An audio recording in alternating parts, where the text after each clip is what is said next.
안녕하세요. 스푸치입니다. 제가 글쓰기를 시작한 건 대학을 졸업하고서였습니다. 그 전에 글을 딱히 써본 적도 없었거든요. 게다가 주변에 글과 관련된 일을 하시는 분도 없었고요. 이 막막한 글쓰기를 어떻게 해나가야 될지 정말 모르겠더라고요. 이런 제가 글을 쓰면서 도움을 받을 곳은 둘러보니 책밖에 없었습니다. 저는 예스24에서만 책을 구입하는데요. 예스24에서는 책을 많이 구입하는 VIP를 마니아라고 합니다. 2018년부터 올해까지 저는 딱 2달을 제외하고는 계속 예스24의 마니아 회원이었습니다. 그 정도로 책을 많이 사본 뒤에 글쓰기 공모전으로 몇 차례에 걸쳐 400만 원을 벌어봤습니다. 그렇게 될 때까지 글쓰기 실력 향상에 가장 도움이 많이 됐던 책 3권을 소개해 보려고 합니다. 제가 오늘 소개할 책 3권을 한꺼번에 구입해서 한꺼번에 읽는 건 추천드리지 않습니다. 왜냐하면 저는 개인적으로 글쓰기 단계에 따라서 필요한 책들이 좀 다르다고 생각하거든요. 글쓰기를 막 시작했을 때 읽으면 좋은 책과 글쓰기를 어느 정도 해본 다음에 읽기 좋은 책은 확실히 좀 다른 것 같아요. 오늘은 글쓰기 과정에서 단계별로 필요한 책들을 차례대로 소개해드릴 예정입니다. 한 권을 읽고 시간을 두고서 2번째, 3번째 책을 읽으시길 권합니다. 이 3권의 내용만 제대로 알고 있어도 글쓰기의 모든 단계를 아낌없이 해나가실 수 있을 거라고 확신합니다. 그럼 바로 첫 번째 책을 소개해 볼게요. 바로 아티스트 웨이입니다. 이 책은 글쓰기에 막 관심이 생겼거나 처음으로 뭐라도 좀 하나 써봐야겠다 라고 생각한 분께 추천합니다. 이 시기에 가장 힘든 일은 쓰는 겁니다. 쓰고 싶기는 한데 뭘 써야 할지 모르겠어서 종일 빈 화면만 쳐다보다가 하루가 끝나기도 하는데요.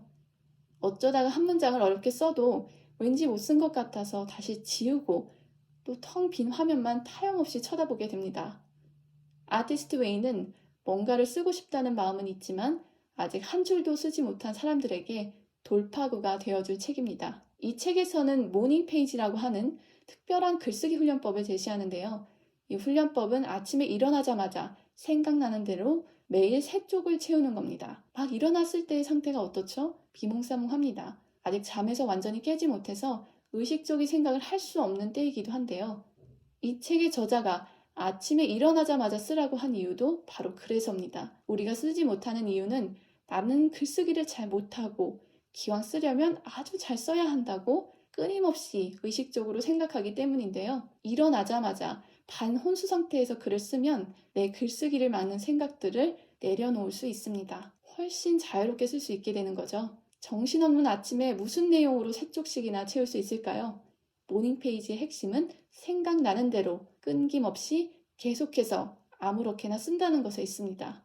깨기 직전에 꾼 꿈에 대해서 적어도 좋고 피곤하면 피곤하다는 이야기를 가득 적어도 좋습니다. 모닝 페이지의 목표는 일단 3쪽을 채운다는 것에 있거든요. 일단 뭐라도 아무렇게나 꾸준히 쓰면 실력도 자신감도 저절로 늘어납니다. 저는 쓰고는 싶지만 뭘 써야 할지 모르던 시절에 이 책의 도움을 정말 많이 받았는데요. 지금도 뭘 어떻게 써야 할지 모를 때에는 모닝 페이지 하듯이 생각나는 대로 3쪽을 채워보고 있습니다. 그렇게 마구 쓰다 보면 글의 주제나 방향이 저절로 잡히는 걸 직접 경험했거든요.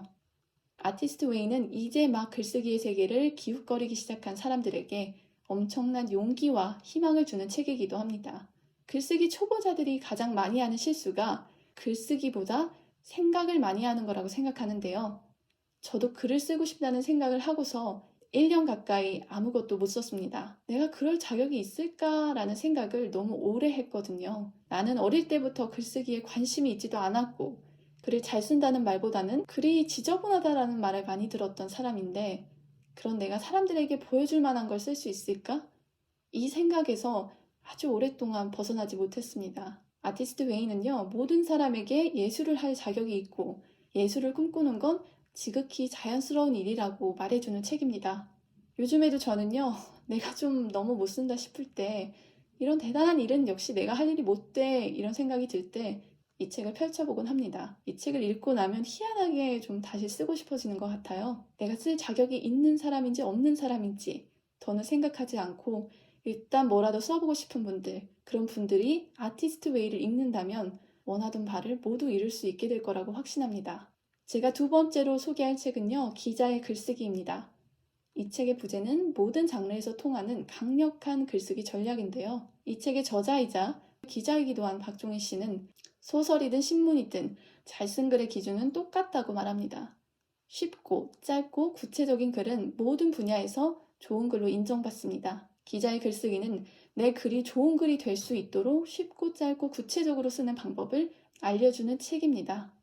이 책은 정말 좋은 책이지만 글을 이제 막 쓰기 시작한 분들께는 추천드리지 않습니다. 방금 첫 문장을 완성한 초보자가 좋은 글의 규칙을 다 따르면서 쓰려고 하면 결국 아무것도 쓰지 못하게 될 확률이 좀 높거든요. 초보자의 글은 좋은 글이 될 확률이 아주 드뭅니다. 글을 막 쓰기 시작했을 때에는 규칙을 좀 잠시 무시하고 자유롭지만 꾸준히 쓰는 게 훨씬 도움이 된다고 생각합니다. 기자의 글쓰기는 뭐라도 쓰는 단계를 넘어서 이제는 한번 잘 써보고 싶은 분들께 추천하는 책입니다. 마지막 문장까지 완성된 초고가 한 편이라도 있는 분이 읽으면 글의 완성도를 한 단계 업그레이드 할 수 있는 책인데요. 좋은 글이 쉽고 짧고 구체적인 글인 이유는 무엇일까요?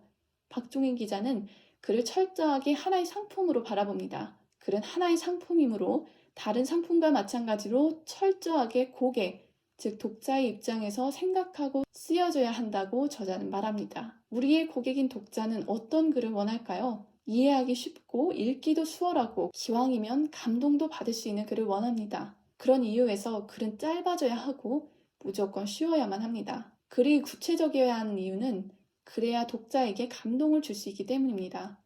모든 글은 독자에게 전달하고 싶은 하나의 주장을 담고 있습니다. 주장을 뒷받침할 구체적인 사실도 없이 오로지 자기 주장만 하는 글에서 사람들이 어떤 감동을 느낄 수 있을까요? 그래서 박종인 기자는 꼭 기자가 아니더라도 모든 글 쓰는 사람은 조사를 글 쓰는 일만큼 많이 해야 한다고 말합니다. 조사 자료가 많을수록 글이 설득적이고 구체적으로 변하기 때문인데요. 모든 초고는 쓰레기다 라는 말이 있습니다. 처음부터 흠잡을 데 없는 글을 쓰는 건 거의 불가능합니다.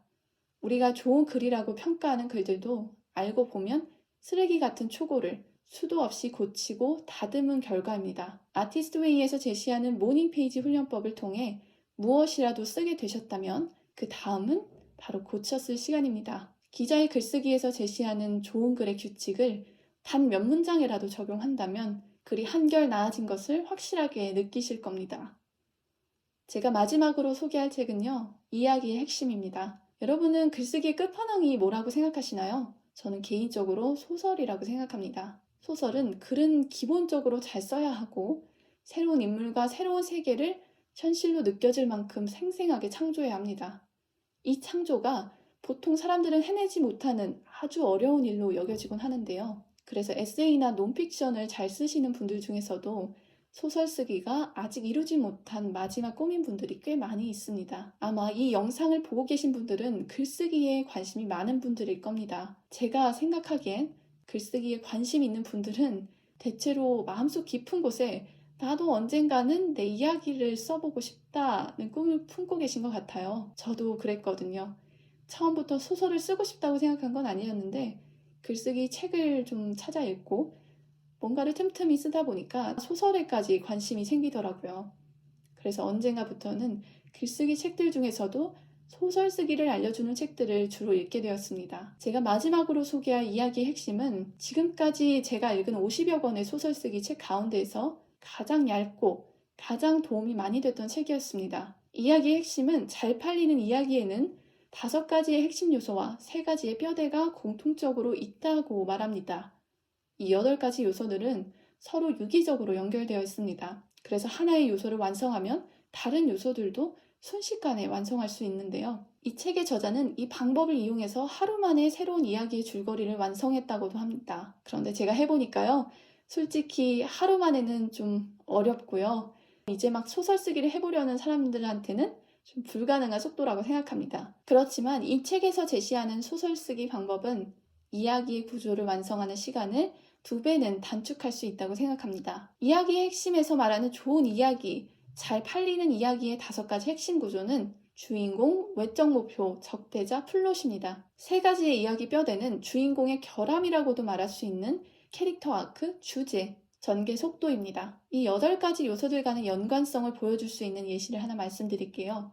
소설의 모든 주인공은 반드시 결함이 있어야 합니다. 소설이라는 것 자체가 주인공이 자신의 결함을 딛고 더 나은 사람이 되는 것이기 때문입니다. 따라서 주인공의 경험을 무엇으로 할지 정하면 자연스럽게 이야기의 플롯과 결말이 결정됩니다. 주인공이 결함을 극복해 나가는 과정이 곧 플롯입니다. 결말은 주인공이 기존 결함을 극복하고 처음과 비교했을 때 생각과 감정이 정반대로 바뀐 모습이 됩니다. 다른 요소들도 캐릭터 아크와 플롯처럼 서로 긴밀하게 연결되어 있습니다.